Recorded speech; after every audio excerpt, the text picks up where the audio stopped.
Será que vale a pena seguir Jesus?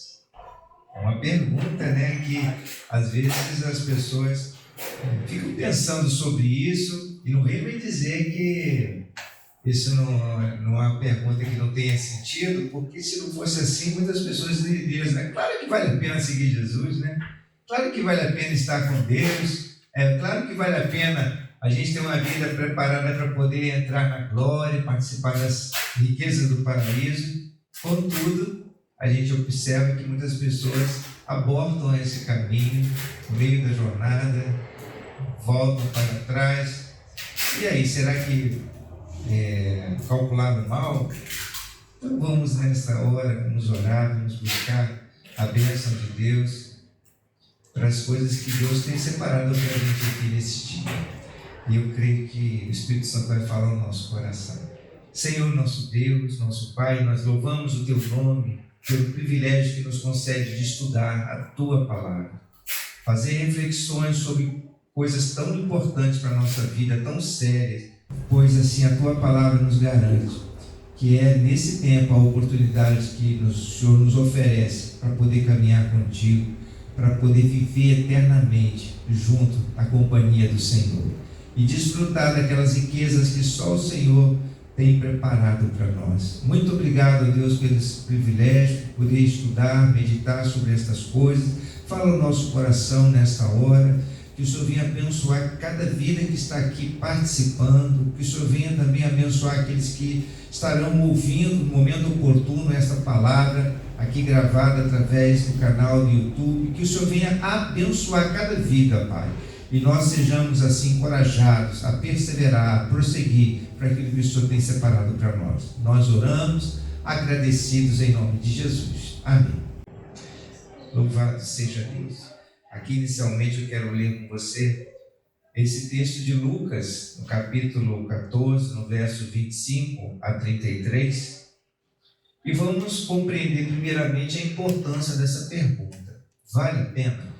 Diz aqui o texto: uma grande multidão ia acompanhando Jesus, e este, voltando-se para ela, disse: se alguém vem a mim e ama seu pai, a sua mãe, sua mulher, e seus filhos, e seus irmãos e irmãs, e até a sua própria vida, mais do que a mim, não pode ser meu discípulo.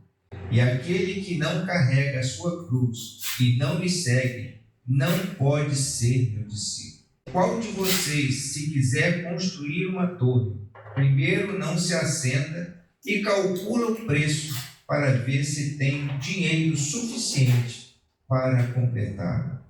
Pois se lançar o alicerce e não for capaz de terminá-lo, todos os que virem rirão dele, dizendo: este homem começou a construir e não foi capaz de terminar.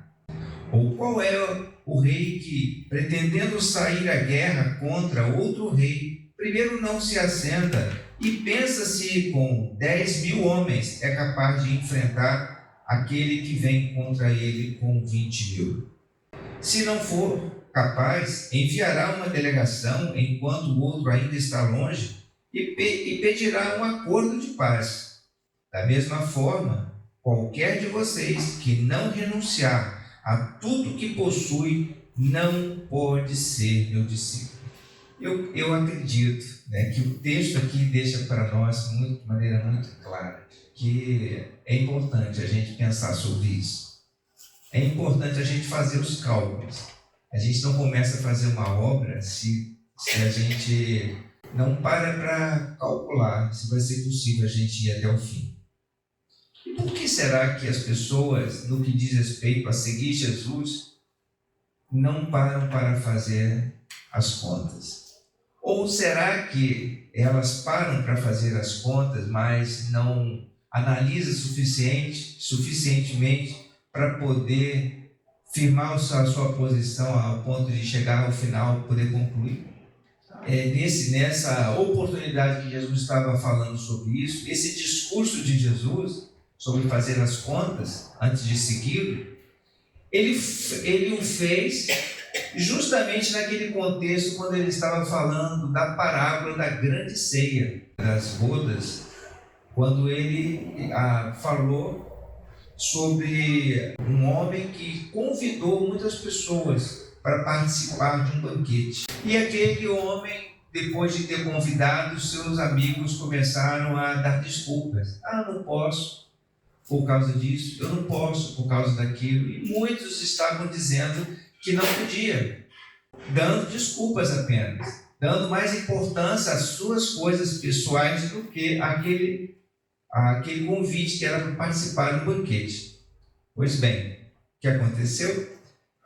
Aquele homem ficou assim indignado, porque os convidados não estavam dando importância para o seu convite. E aí ele mandou chamar todas as pessoas que podiam participar daquele seu banquete, que já estava preparado. Chamou os aleijados, os coxos, os mancos, saiu pelas ruas e baladas e chamou todo mundo para participar daquele banquete. E quem é que não queria participar daquele banquete? Às vezes a gente faz essa pergunta aqui, né? Vale a pena seguir Jesus? Vale a pena seguir a Deus? Vale a pena estar com Deus, receber as bênçãos de Deus? Aí a pessoa, claro que vale a pena. Quem é que não quer participar e estar no convívio, né, das coisas do reino de Deus? Quem é que não quer receber as bênçãos de Deus? Mas a gente observa que há muitos que não levam isso tão a sério.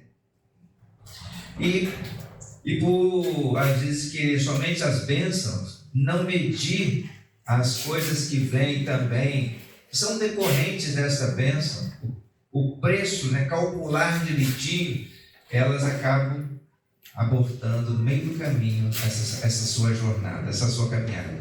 E o que aconteceu naquela parábola é que os convidados entraram para o banquete, participaram daquele banquete, e o Senhor daquele banquete disse: aqueles que tinham sido convidados não eram dignos de participar do banquete. E no meio daquela festa toda, depois ele ainda achou uma pessoa que não estava adequadamente trajado para aquelas bodas, porque no caso desse banquete se tratava da celebração do casamento do seu filho. E uma das pessoas que entrou na festa não estava adequadamente vestida. E ela foi colocada para fora, porque ali não era o lugar dela, daquela forma, daquela maneira. Então mesmo aqueles que foram convidados, que não eram dignos, não participaram, e depois o Senhor daquela festa forçou para que os outros entrassem. E quando aquelas pessoas que entraram ali, gozando de tudo, de todas as regalias e das bênçãos daquele banquete, elas também tinham uma condição, elas deveriam estar adequadamente vestidas, preparadas para aquele momento. E havia ali uma pessoa que não estava e foi colocada para fora. E com isso Jesus estava nesse contexto ensinando para aquelas pessoas que estavam ouvindo a sua palavra a respeito dessa pergunta que hoje nós fazemos aqui. Vale a pena participar desse banquete? Vale a pena ir para esse banquete? Será que eu estou pensando, antes de ir para o banquete, eu vou de qualquer forma, eu vou de qualquer maneira, eu vou assim, largar as minhas coisas aqui e vou lá para participar, para desfrutar do melhor? Então, queridos, vamos aqui pensar no seguinte. Lá em Lucas, no capítulo 14, verso 14 a 16, diz assim: feliz será você, porque estes não têm como retribuir. A sua recompensa virá na ressurreição dos justos. Ao ouvir isto, um dos que estavam à mesa com Jesus disse-lhe: feliz será aquele que comer no banquete do reino de Deus. Então, a primeira coisa que eu queria considerar com você nesse momento é que seguir Jesus é semelhante a participar de um banquete. Seguir Jesus, nessa avaliação que hoje nós estamos aqui fazendo, vale a pena seguir Jesus? Seguir Jesus é semelhante a participar de um manjar, participar de uma festa. E participar de uma festa, quem não gosta de participar de uma festa? Você gosta de participar de festa? Aquela festa onde você tem comida gostosa, né? Ontem nós tivemos uma festa maravilhosa. nós estávamos ali celebrando o aniversário da Dona Olga, e hoje nós estamos com o privilégio da companhia do Jorge aqui, meu cunhado abençoado, irmão de Miriam, e ontem nós estávamos lá comemorando, né? Foram 2 dias de comemoração. Comemoramos na sexta-feira, que foi o dia do aniversário dela, e ontem, no sábado, reunimos várias pessoas da família, lá na casa no condomínio da nossa irmã Lúcia. Estávamos ali juntos, almoçando. Foi um momento assim, muito gostoso de comunhão. E participar de festa é muito bom, né? Muito bom. Muito bom. Não só por causa dos quitutes, mas por causa da comunhão. Como é bom a gente estar em família. Como é bom a gente poder celebrar com os nossos irmãos, nos alegrar, dar risadas, brincar. Ontem Miriam fez ali umas atividades que nós tivemos a oportunidade também de nos alegrar com brincadeiras. E foi assim, um momento muito agradável. É sempre muito bom participar de banquetes. Agora, vocês imaginam desfrutar de um banquete no reino de Deus, na presença de Jesus, na presença daqueles profetas que viveram lá no passado e que nos trouxeram tanta edificação através da palavra do Senhor. Daquelas pessoas que foram usadas por Deus para escrever tudo aquilo que hoje nós temos. Será um momento assim que a gente fica imaginando, né? Como será maravilhoso a gente poder estar todos ali sentados naquele banquete, naquela mesa com o Senhor. E aqui, os homens, quando ouviram esse discurso de Jesus, que ele falava sobre o banquete, ele falava sobre essas coisas, de fazer as contas, etc. e tal. Eles falaram assim: feliz será aquele que comer no banquete do reino de Deus. Diz também, aqui no verso 16, Jesus respondeu: certo homem estava preparando um grande banquete e convidou muitas pessoas. É a parábola que eu acabei de lembrar aos irmãos. Ele estava dentro desse contexto falando sobre essas coisas. De participar do banquete, ele estava ensinando sobre essas coisas. Então, quando a gente faz essa pergunta, seguir Jesus, no texto que nós lemos lá inicialmente, o texto diz lá: se alguém vem a mim e ama seu pai, sua mãe, em primeiro, e não, seus filhos, seus irmãos, irmãs, e até sua própria vida, mais do que a mim, não pode ser meu discípulo. Aquele que não carrega a sua cruz e não me segue, não pode ser meu discípulo. Ora, se seguir Jesus é aquilo que vai nos fazer participantes deste banquete, eu volto a fazer. Vale a pena participar do banquete? Vale a pena estar na comunhão com o Senhor e desfrutar dessas coisas maravilhosas? Seguir Jesus é também, amados, pelo que nós estamos vendo aqui, é renunciar. Renunciar. É preciso, da nossa parte, fazer uma análise do custo e dos benefícios. Lá no mundo dos negócios, existe uma expressão, somente em contabilidade, que fala análise de custo-benefício. O que é isso na prática? É você verificar que o quanto você vai gastar, se vale ou não vale a pena para você usufruir dos benefícios que aquilo vai lhe custar. Por exemplo, você vai comprar um determinado produto, que é um produto de marca, custa muito caro só por causa da marca dele. Aí você vai pagar um preço altíssimo para desfrutar de um produto que muitas vezes não tem assim marca famosa, mas oferece as mesmas coisas, as mesmas garantias, as mesmas condições, os mesmos benefícios daquele que é de uma marca tão importante. Então, analisando o aspecto de custo-benefício, talvez seja melhor você pagar um pouco menos e desfrutar dos mesmos benefícios do que você gastar um horror de dinheiro para apenas ter algo que você poderia ter com uma marca não tão famosa quanto aquela. Então, isso que, assim, em linhas gerais, é análise de custo-benefício. Então, seguir Jesus, caminhar com Jesus tem um custo. E agora nós estamos fazendo aqui a análise de custo-benefício. Aqui no Evangelho de Mateus, no capítulo 19, verso 23 e 24, diz assim: Então Jesus disse aos seus discípulos: Digo-lhes a verdade, dificilmente um rico entrará no reino dos céus. E lhes digo mais: é mais fácil passar um camelo pelo fundo de uma agulha do que um rico entrar no reino de Deus. De um jovem, inclusive, que tinha acabado de rejeitar a proposta de Jesus. Ele falou, chegou um jovem muito rico, chegou perto de Jesus e disse assim: Senhor, o que eu faço para herdar o reino dos céus? O que eu faço para entrar nesse reino? Aí Jesus falou assim: obedece aos mandamentos do meu Pai, siga os seus propósitos. Aí ele falou: mas isso eu faço desde a minha mocidade.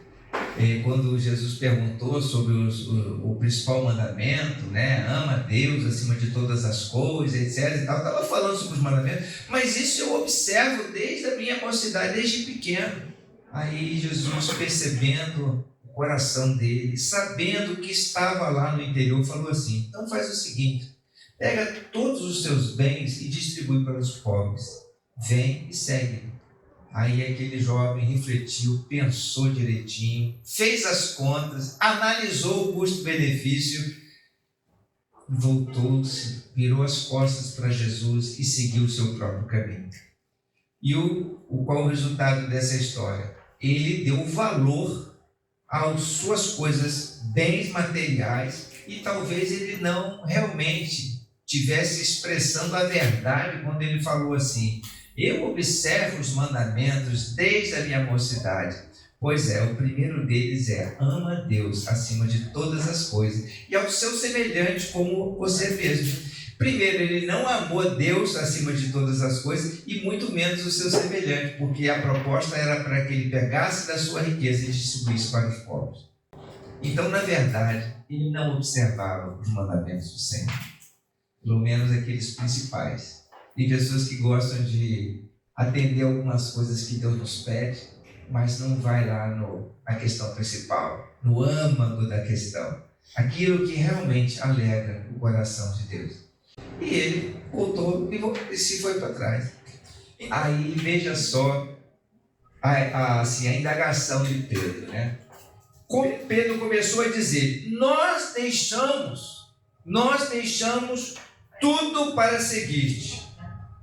Respondeu Jesus: digo-lhes a verdade, ninguém que tenha deixado casa, irmãos, mãe, pai, filhos ou campos por causa de mim e do Evangelho, deixará de receber 100 vezes mais no tempo presente casas, irmãos, irmãs, mães, filhos e campos, e com eles perseguição, e na era futura a vida eterna. Vocês que têm deixado tudo para me seguir, você que tem renunciado tudo, receberá 100 vezes mais aqui nesta vida, com lutas, com perseguições, com dificuldades, e ainda no futuro vai desfrutar da vida eterna, vai participar desse grande banquete. Amados, vamos então fazer aqui uma análise agora mais acurada dos custos e benefícios. Qual é o custo para herdar o reino de Deus? Qual é o custo? Eu coloquei aqui 5 elementos de custo que eu quero que você analise comigo. Primeiro deles aqui, santidade. A Bíblia diz lá em Hebreus, no capítulo 12, versículo 14: esforcem-se para viver em paz com todos e para serem santos. Sem santidade ninguém verá o Senhor. Quando Jesus contou aquela parábola da grande ceia, do grande banquete, não havia lá uma pessoa que não estava adequadamente trajada, com as vestes nupciais. ela foi colocada para fora. Ela não podia estar ali participando daquele banquete. Porque a Bíblia fala que sem santidade ninguém verá o Senhor. Os trajes que menciona Jesus nessa parábola referem-se à nossa vida de relacionamento neste mundo, com as coisas deste mundo. Nós estudamos no domingo passado sobre santidade de vida, viver uma vida santa, andar com vestes limpas. Está lá no nosso canal no YouTube, você pode conferir lá esse estudo. Nós estudamos na semana passada, santidade de vida. E o que é ser santo? É estar vivendo neste mundo, mas não participando e não tendo, não adotando as suas práticas e costumes errados. Aquelas coisas que nos destroem, que corrompem a nossa vida. Então, nós estamos no mundo, mas nós não participamos das suas práticas e costumes. Pelo contrário, nós somos a luz do mundo. Deus nos chamou para ser o sal da terra e para fazer a diferença. Se todo mundo anda sujo, nós não temos que andar sujo. Nós podemos andar com vestes limpas. Eu gosto muito da figura da garça. Vocês já repararam? A garça, ela anda em lugares sujos, pantanosos, mas ela anda com graça, com os seus pés bem no alto, toda branquinha, no meio de um rio todo sujo. Ela é muito bonita, né, a garça? E ela nos dá um exemplo, né, de vida separada, distinta das outras pessoas. Nós não precisamos andar sujos, mas nós podemos andar completamente lavados, limpos, por causa do sangue de Jesus, que nos garantiu isso. E tem pessoas que querem participar da festa de qualquer maneira, querem andar com Jesus e continuar vivendo na sujeira do pecado. E não é isso que o Senhor nos chamou para fazer e para viver. Então, entrar no reino dos céus, uma vez que nós nos arrependemos, nos voltamos para Jesus e aceitamos o sangue dele que nos purifica de todo o pecado, por que continuar a andar sujo? Então, essa vida de santidade é uma vida separada dos padrões do mundo, dos conceitos, e nós precisamos estar dispostos a renunciar. Renunciar. Não há participação nesse banquete se não houver santidade. Sem santidade, ninguém verá o Senhor. Sem santidade, ninguém verá o Senhor. Outro ponto, disciplina. Quanta gente não gosta de disciplina. Diz lá no texto em Hebreus, no capítulo 12, verso 4 a 6. Na luta contra o pecado, vocês ainda não resistiram até o ponto de derramar o próprio sangue. Vocês se esqueceram da palavra de ânimo que ele lhes dirige como a filhos. Meu filho, não despreze a disciplina do Senhor, nem se magoe com a sua repreensão, pois o Senhor disciplina quem ama e castiga a todo aquele a quem aceita como filho. Outro custo que tem aquele que segue Jesus: ele precisa estar disposto a renunciar. Ele precisa estar disposto a se submeter à vontade de Deus. E isso é traduzido na palavrinha chamada disciplina. Tem pessoas que, quando alguém chega para corrigir e mostrar, olha, esse não é o melhor caminho, faz beicinho, fica bicudo, sisudo, não gosta de ser chamado a atenção e não compreende que o pai que ama, ele corrige seu filho, ele o disciplina, ele mostra para ele qual é o melhor caminho. Então, um dos custos de seguir Jesus está aqui. Precisa estar disposto a renunciar. Outra coisinha, um custozinho aqui que eu vou acrescentar. Precisa se esforçar. As coisas no reino de Deus, amados, elas são conquistadas por esforço. Diz lá no Evangelho de Mateus, no capítulo 11, verso 12: desde os dias de João Batista até agora, o reino dos céus é tomado por esforço, e os que se esforçam se apoderam dele. O que isso quer dizer? Nós precisamos estar dispostos a lutar pelos nossos valores, os valores que Deus colocou em nossas vidas. Nós precisamos estar dispostos a nos esforçar. Hoje, amados, há uma corrente grande de pessoas, às vezes, circunstâncias que nos levam a negar os nossos valores em Cristo Jesus. Nos levam a abortar a ideia de que vida santa, isso é coisa da antiguidade, isso é coisa medieval. Vida separada para atender os propósitos de Deus, não, você está bitolado, isso é coisa da sua cabeça. Mas nós precisamos lutar pelos nossos valores, nós precisamos estar dispostos a conquistar o reino de Deus e não nos deixar levar e nem se esmorecer porque nós enfrentamos a primeira dificuldade, a primeira oposição. É no ambiente de trabalho que às vezes nós somos, vamos dizer assim, somos taxados como opositores. Agora fala-se muito no discurso do ódio, de uma vida separada, de uma vida diferente, de uma vida que tenta colocar as pessoas umas contra as outras. Não é nada disso, mas é uma vida que está disposta a lutar pelos seus valores, os valores da família, os valores da integridade, o valor da honestidade, o valor de ter uma vida correta diante dos olhos de Deus. Não precisamos andar conforme as outras pessoas estão vivendo perto da gente. E isso eu tiro com esforço. Não é uma coisa simples, não é uma coisa fácil. Tem determinados lugares que eles se privam você de alcançar determinada posição hoje, por causa da sua fé, por causa dos seus valores, por causa dos seus princípios. Hoje se fala muito na política do cancelamento. Se você não pensa igual às outras pessoas, você é cancelado. Você é cancelado na rede social, você é cancelado nas amizades que você tem. Os seus amigos colocam você de lado. Mas é preciso ter coragem e poder chegar no lugar onde você está e dizer: eu sei em quem tenho crido e sei que Ele é poderoso para guardar o meu depósito até o dia final. E isso é um custo.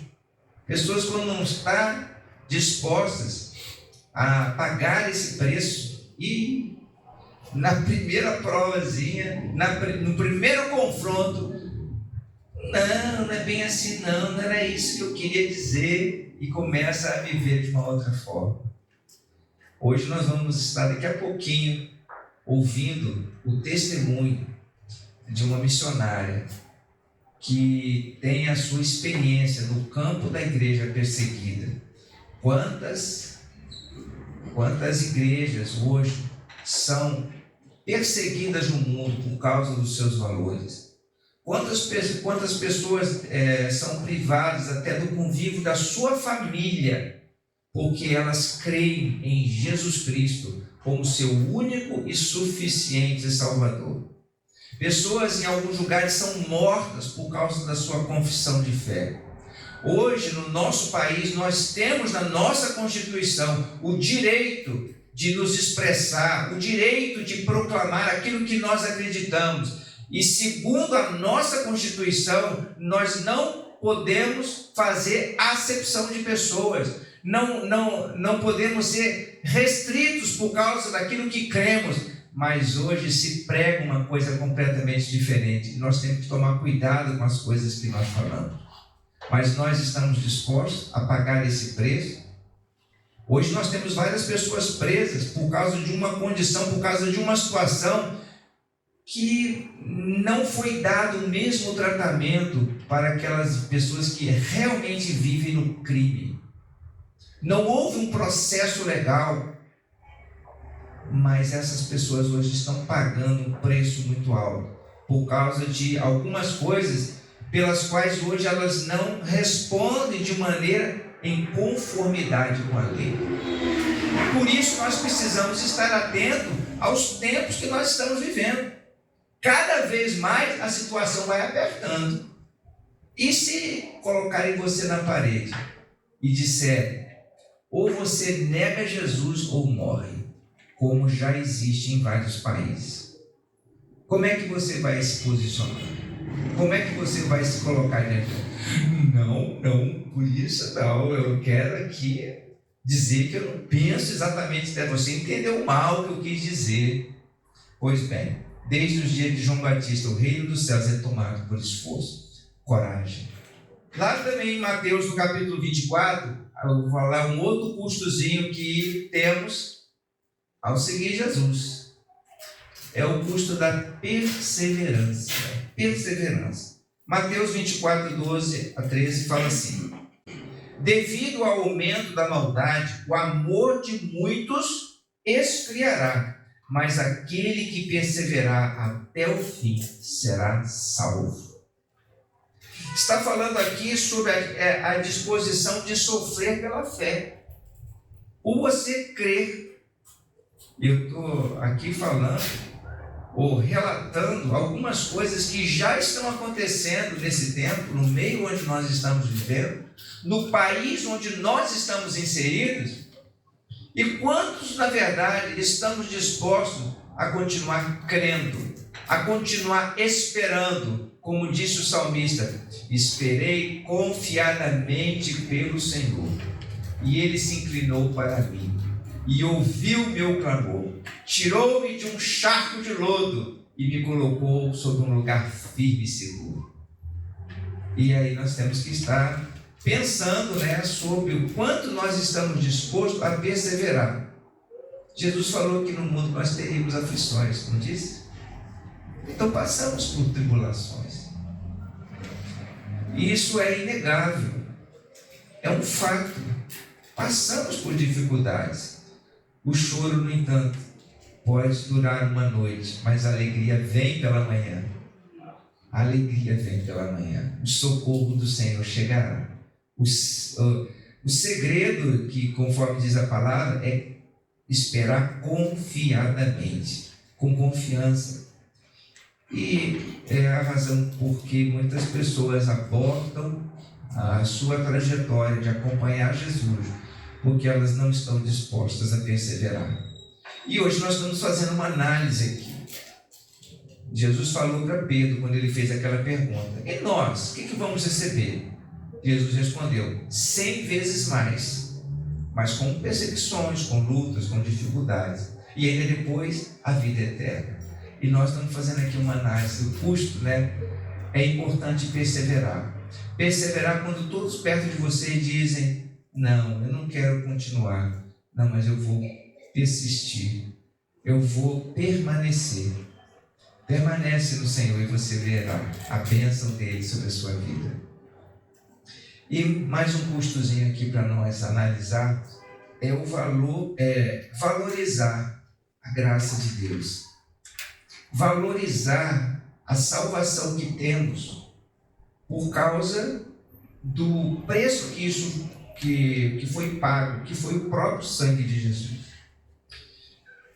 Eu quero assim deixar muito claro que quando estamos aqui analisando os custos de herdar o reino dos céus, de forma alguma eu estou colocando, eu estou desvalorizando o valor da graça de Deus, que é um outro custo que nós temos.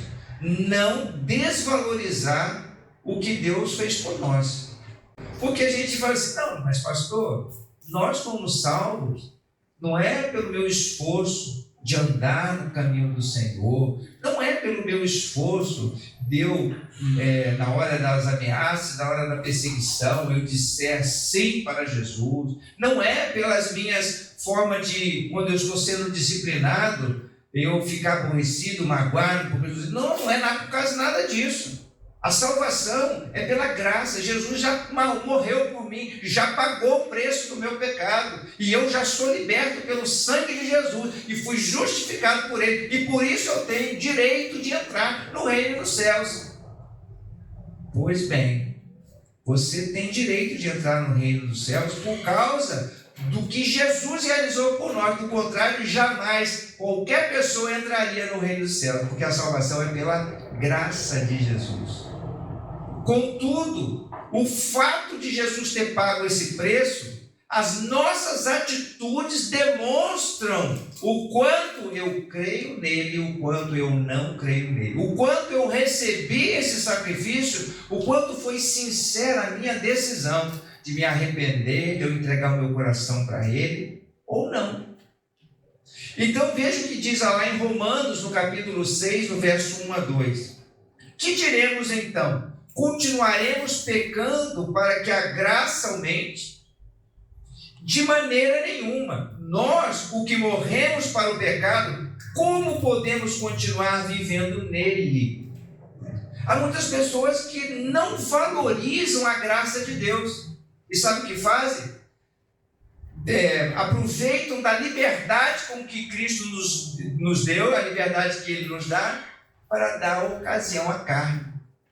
Não, Deus já pagou o preço por mim. E aí, continua no pecado, continua desagradando a Deus, continua manchando o nome de Jesus.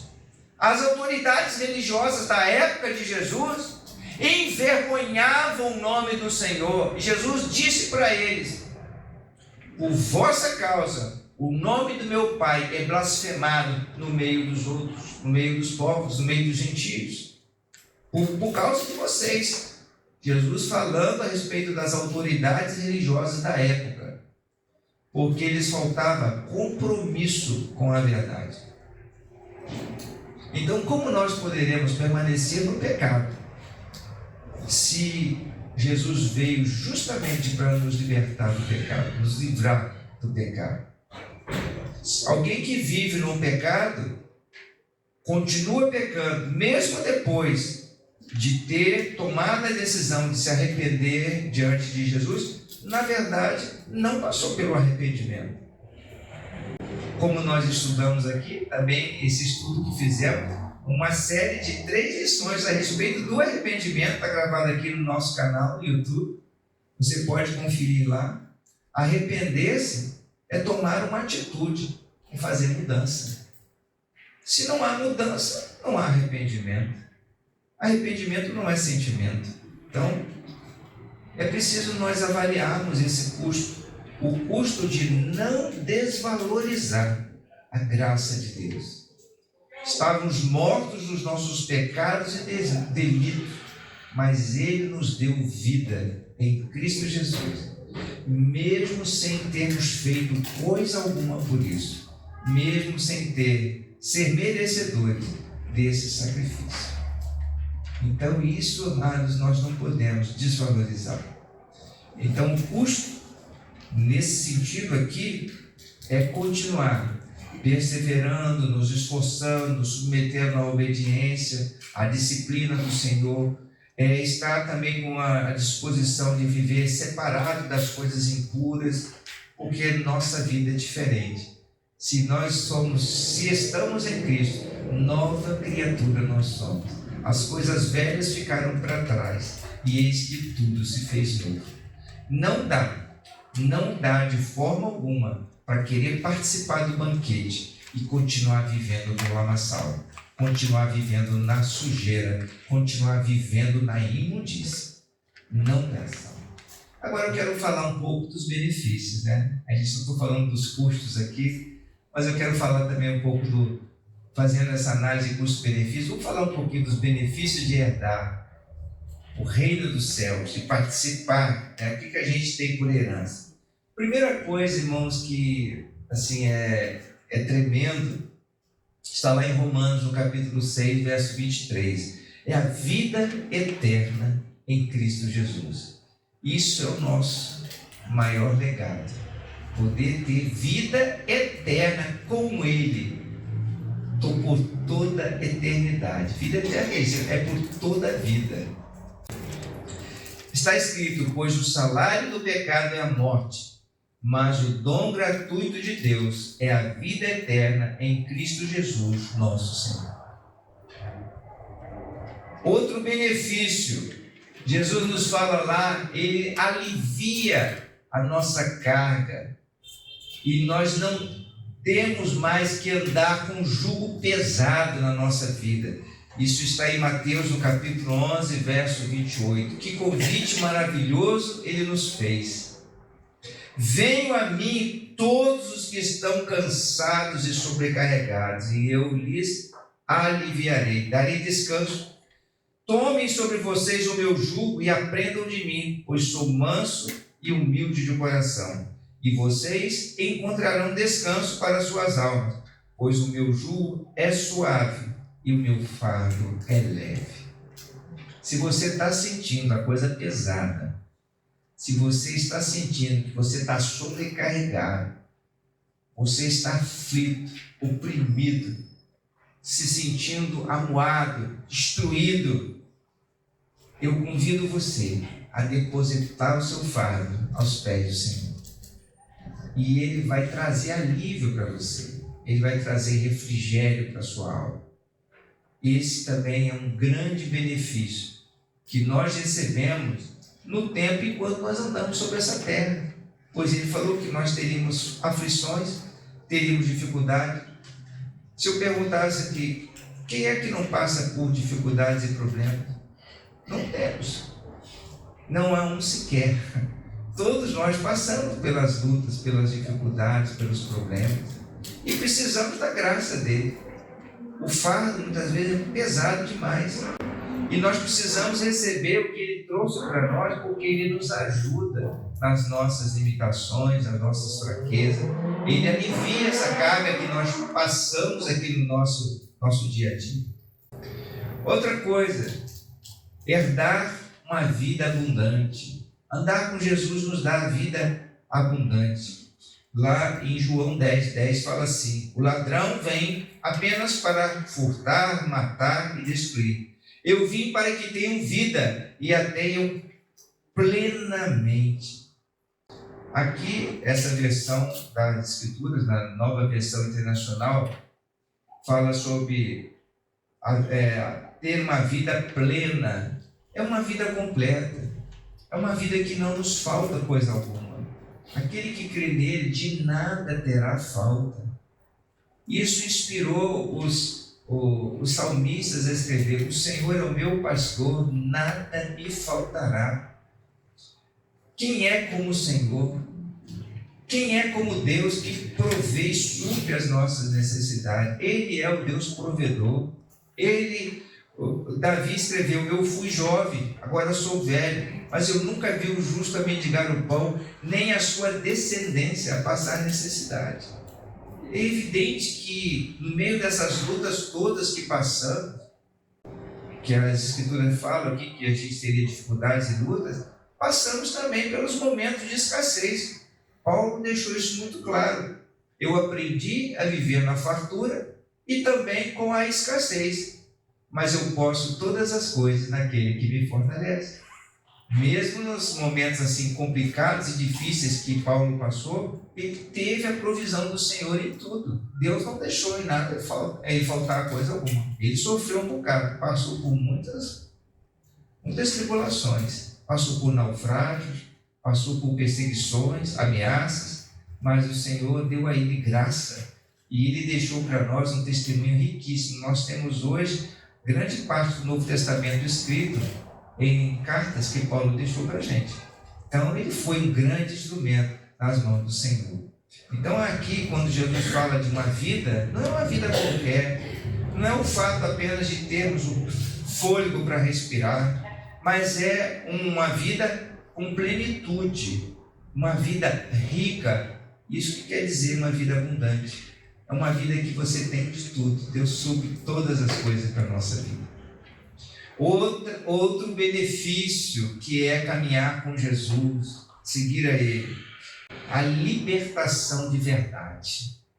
Diz lá nas Escrituras, em João 8:34 em diante, Jesus respondeu: digo-lhes a verdade, todo aquele que vive pecando é escravo do pecado. O escravo não tem lugar permanente na família, mas o filho permanece a ela para sempre. Portanto, se o Filho vos libertar, vocês de fato serão livres. É com Jesus, irmãos, que nós experimentamos a liberdade de verdade. Tem pessoas que falam assim, mas eu sou livre, eu faço o que eu quero. Não é verdade. As pessoas, muitas vezes, elas estão presas às correntes do pecado. Elas estão presas a manias, a coisas que as deixam sujeitas àquilo ali. E elas não conseguem sair daquela situação. Porém, se Jesus vos libertar, verdadeiramente você será livre. Jesus vai lhe dar assim, vitória, graça para vencer o pecado, graça para poder vencer a angústia, graça para vencer as tribulações dessa vida. E Ele nos liberta, realmente. Aí nós podemos dizer, todas as coisas me são lícitas, mas nem tudo convém. Hoje, quando eu nego, eu resisto, eu digo não à tentação, é por causa da graça de Deus. É claro que eu sou livre para poder cometer o pecado. Eu posso fazer aquilo que é errado. Eu posso contradizer aquilo que a palavra de Deus me orienta. Mas eu sei que eu vou ter consequências com isso. E eu não vou estar cumprindo aquilo que Jesus me chamou a fazer. Eu sei que eu não estarei submetido à sua disciplina. Que eu vou não estar pagando o preço que Ele me chamou a pagar, que é dar o testemunho do seu nome. E mesmo sabendo que se eu falhar, Ele é fiel e justo para me perdoar quando eu confesso o meu pecado e eu me arrependo diante dEle. A Bíblia fala que se confessarmos os nossos pecados, Ele é fiel e justo para nos perdoar e nos purificar de toda injustiça. Então, Ele nos dá essa contramão, essa contrapartida, vou dizer assim. Se você se arrepende, e eu já havia explicado isso anteriormente naquele estudo, arrependimento é mudança de atitude. Se eu tomo uma postura diferente, eu volto a, não, Senhor, eu reconheço, eu errei em relação a isso. Você está disposto a mudar? E Ele falou assim, então, meu filho, agora você prossegue. Vai e caminha comigo e você vai ser vitorioso. E Ele está do nosso lado para nos ajudar, para nos dar força. E quando você está de novo sobre aquela ameaça, sobre aquela, vamos dizer, aquela tentação, você consegue, pela graça dEle, seguindo aquilo que Ele nos ensinou na palavra, se verdadeiramente você está aplicando aos conceitos que Ele pediu para você aplicar, você vai sair vencedor, porque Ele te libertou. Jesus, quando Ele caminhava aqui sobre a terra, sabe o que João Batista dizia a respeito dele? Eis o Cordeiro de Deus que tira o pecado do mundo. As pessoas ofereciam os animais, os cordeiros, para a cobertura do pecado, mas ali estava agora um Cordeiro perfeito, porque Jesus assumiu a nossa culpa e veio para nos dar poder para vencer toda a tentação, todo o pecado. Isso só é possível nele, só é possível em Cristo Jesus. E, finalmente, o refrigério total. Esse é um benefício sem igual, que nós vamos desfrutar por toda a eternidade. Indo agora lá para o livro de Apocalipse, o finalzinho das Escrituras, a gente confere lá em Apocalipse 21, a partir do versículo 4. E aqui a gente vai chegando agora a esse desfecho tão maravilhoso, que é receber o refrigério eterno. Diz lá no verso 4 diante, Ele enxugará dos seus olhos toda lágrima. Não haverá mais morte, nem tristeza, nem choro, nem dor, pois a antiga ordem já passou. Aquele que estava sentado no trono disse, estou fazendo novas todas as coisas. E acrescentou, escreva isto, pois estas palavras são verdadeiras e dignas de confiança. Disse-me ainda, está feito. Eu sou o Alfa e o Ômega, o princípio e o fim. E quem tiver sede, darei de beber gratuitamente da fonte da água da vida. O vencedor herdará tudo isso, e eu serei seu Deus, e ele será o meu filho. Que desfecho maravilhoso, né? Que Jesus está aqui profetizando a nosso respeito. O Senhor enxugará dos seus olhos toda lágrima. Você que tem passado por tribulação, dificuldade, se nós olharmos para aquele trecho das Escrituras, lá em Hebreus, no capítulo 11, falando sobre os heróis da fé, lá no finalzinho do capítulo 11, ele, que direi mais? Teve pessoas que sofreram dificuldades, problemas, mas todos eles perseveraram na fé.